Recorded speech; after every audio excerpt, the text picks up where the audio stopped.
बिस्मिल्लाह मिनश्शैतानिर्रजीम बिस्मिल्लाहिर्रहमानिर्रहीम रब्बि इश्रह ली सदरी वयस्सिर ली अमरी वहलुल उक़दतम मिन लिसानी यफ़क़हू क़ौली।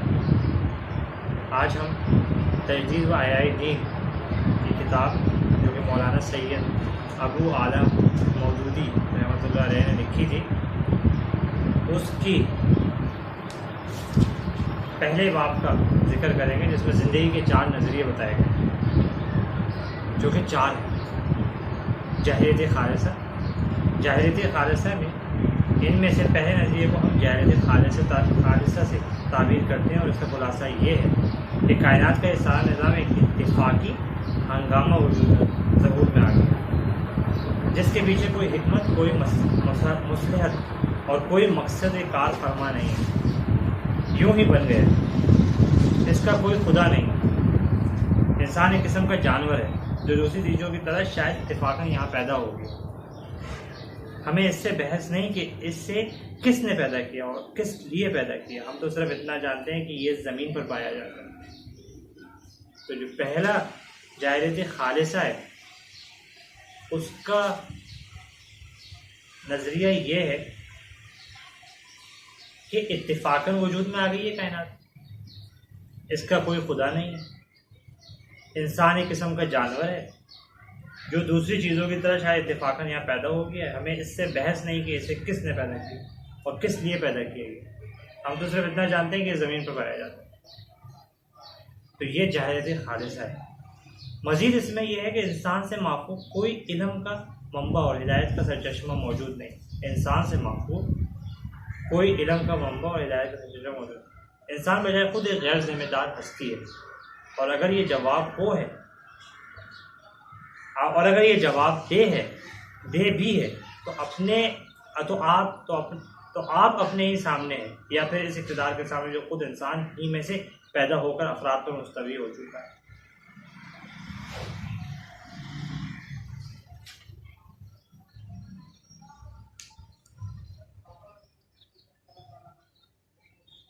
इस हवाले से एक शेर है, बाबर बऐश कोश के आलम दोबारा नेज़। जैसे कि ऊपर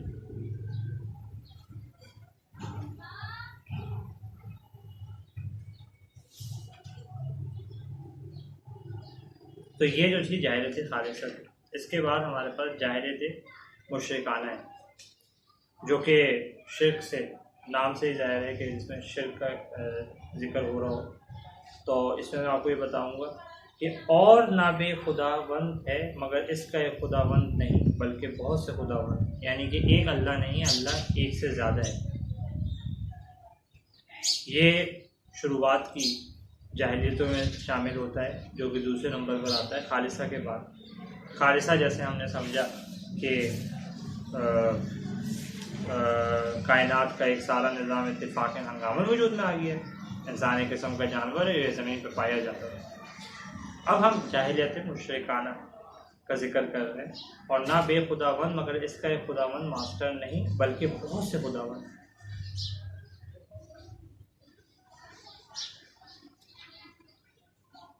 ये दूसरी किस्म की जाहिलियत तारीख के दौरान में अमूमन पहली किस्म की जाहिलियत यानी जाहिलियत खालिसा के साथ ताबुन करती रही।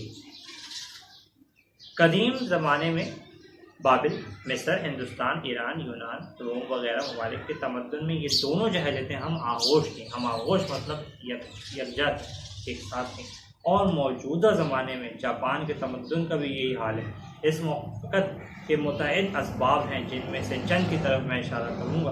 अव्वलन, मुशरिकाना जाहिलियत में आदमी का कोई ताल्लुक़ अपने माबूद के साथ इसके सिवा नहीं होता। मतलब मुशरिकाना जाहिलियत में आदमी का कोई ताल्लुक़ अपने माबूदों के साथ इसके सिवा उन्हें होता है कि ये अपने ख्याल में उन्हें साहिब इख्तियार और नाफ़े ज़र समझ लेता है, और मुख्तलिफ मरासिम अबूदियत के ज़रिए से अपनी दुनियावी मकासद में इनकी मेहरबानी व इनायत हासिल करने की कोशिश करता है। ये किस किस्म की अखलाकी हिदायत ज़िंदगी का ज़ाब्ता कानून मिले, तो इसका कोई इम्कान ही नहीं, क्योंकि वहाँ कोई वाक़ई में खुदा हो तो हिदायत हो ना, और कानून भेजे। बस जब ऐसी कोई चीज़ मौजूद नहीं तो मुश्रिक इंसान लामौला खुद में इखलाक के नज़रिए बनाता है। यानी कि इससे हमें ये समझ में आया कि एक खुदा नहीं, एक से ज़्यादा खुदा है, तो निज़ाम का पता ही नहीं, इसमें तसादुम का खतरा है। इसके बाद हमारे पास जो तीसरी है वो जाहिलियत राहबाना है। नज़रिया रहबानियत पर मबनी है और इसका खुलासा ये है कि ये दुनिया और जिस्मानी वजूद इंसान के लिए एक दारुल अज़ाब, मतलब ये इंसान जो है, इसका खुलासा ये दुनिया जिस्मानी वजूद इंसान के लिए एक दारुल अज़ाब है। इंसान की रूह इस कब्ज़ अंसरी में दरअसल एक सज़ा याफ्ता कैदी की हैसियत रखती है। मुशरिकाना के बाद ये जो है, ये मैं आपको बताता चलूँ, ख़ास तौर पे ये हिंदुओं में पाई जाती है। इस हवाले से मैं भी आपको थोड़ा और भी आगे बताऊंगा, लेकिन अभी हम इसको यूँ ही लेकर चलते हैं। जाहिलियत रहबाना, ये रहबानियत पर मबनी है और इसका खुलासा ये है कि ये दुनिया और जिस्मानी वजूद इंसान के लिए एक दारुल अज़ाब है। इंसान की रूह इस कब्ज़े अंसरी में, मतलब इस कायनात में, दरअसल एक सज़ा याफ्ता कैदी की हैसियत रखती है। जो कि सोचने वाली बात है कि अल्लाह ताला ने इंसान को अशरफुल मखलूक़ात पैदा किया, और अगर हम ये नज़रिया बना लें कि रूह जो है वो सज़ा याफ्ता कैदी की हैसियत रखती है, लज्जत व ख्वाहिशात और तमाम वो ज़रूरियात जो इंसान इस जिस्म की वजह से इंसान को लायक होती हैं, दरअसल इस कैद खाने के तौर और सलासल है। इंसान इस दुनिया में और इसकी चीज़ों से जितना ताल्लुक़ रखेगा इतना ही गंदगी से आलूदा होगा। जैसे जैसे ये हम पढ़ते जाएंगे तो इसमें सारी बातें ऐसी नज़र आएंगी जो कि जहन में आ रहा होगा कि रहबानियत यानी कि यूरोप की जो सोच है वो रहबानियत वाली सोच है। ख्वाहिशात को मिटाया जाए, लज्जत से किनारा कशी की जाए, जिस्मानी ज़रूरियात और नफ्स के मुताबिक को पूरा करने से इनकार किया जाए। इन तमाम मोहब्बतों को अशिया और गोश्तखोर को रिश्तेदारों के साथ पैदा होती हैं दिल से निकाल दिया जाए और अपने दुश्मन यानी नफ्स और जिस्म को रियाज़ात के ज़रिए से इतनी तकलीफ़ें दी जाएँ कि रूह पर इसका तसल्लुत कायम ना रह सके। इस तरह रूह हल्की और पाक साफ हो जाएगी और निजात के बुलंद मकामात पर उड़ने की ताकत हासिल कर लेगी। हमें इससे सरासर इख्तिलाफ करना चाहिए, क्योंकि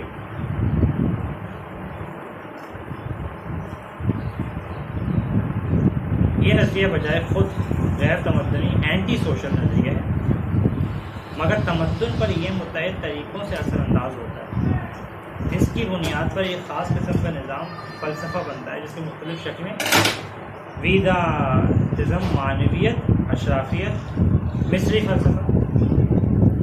मानवियत में आपको बताता चलूँ 270 ईस्वी में इंतकाल हुआ था अफलातून का। मैं खुद ईसाइयों को मानता था।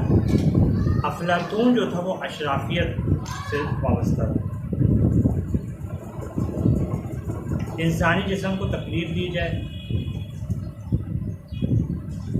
ये जो 3 वर्ड्स हैं वेदांतिज़्म, मानवियत, अशराफियत, रहबानियत और बदज़म नामों से मशहूर है। इस फ़लसफ़े के साथ एक ऐसा निज़ाम इख़्लाक़ वजूद में आता है जो बहुत कम एजाबी, पॉजिटिव और बहुत ज़्यादा बल्कि तमाम तरह नौइयत का है।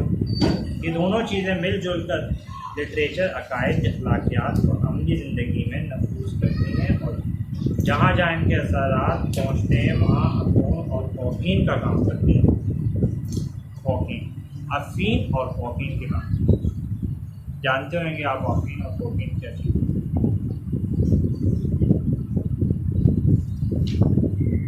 इसके बाद हम चौथी नज़रिए पे जाएंगे और जो कि हमारा दीन इस्लाम चौथा नज़रिया वो है जिसे अंबिया अलैहिस्सलाम ने पेश किया। इसका खुलासा ये कि सारा आलम हस्त वजूद जो हमारे गिर्द व पेश फैला हुआ है और जिसका एक जुज़ हम खुद हैं, दरअसल एक बादशाह की सल्तनत है। इसने इसे बनाया है, इसी ने इसे बनाया है, वही इसका मालिक है और वही इसका वाहिद हाकिम है। इस सल्तनत में किसी का हुक्म नहीं चलता, सबके सब ताबे फरमान है और इख्तियारात एक मालिक व फरमान रवा के हाथ में। इंसान इस मुमलिकत में पैदाइशी रैयत है, यानी रैयत होना या ना होना इसकी मर्ज़ी पर मौकूफ़ नहीं, बल्कि ये रैयत ही पैदा हुआ है और रैयत के सिवा कुछ और होना इसके इम्कान में नहीं है। इस निज़ाम हुकूमत के अंदर इंसान को खुद मुख्तारी व गैर जिम्मेदारी के लिए कोई जगह नहीं। इस निज़ाम हुकूमत के अंदर इंसान की खुद मुख्तारी व गैर जिम्मेदारी के लिए कोई जगह नहीं।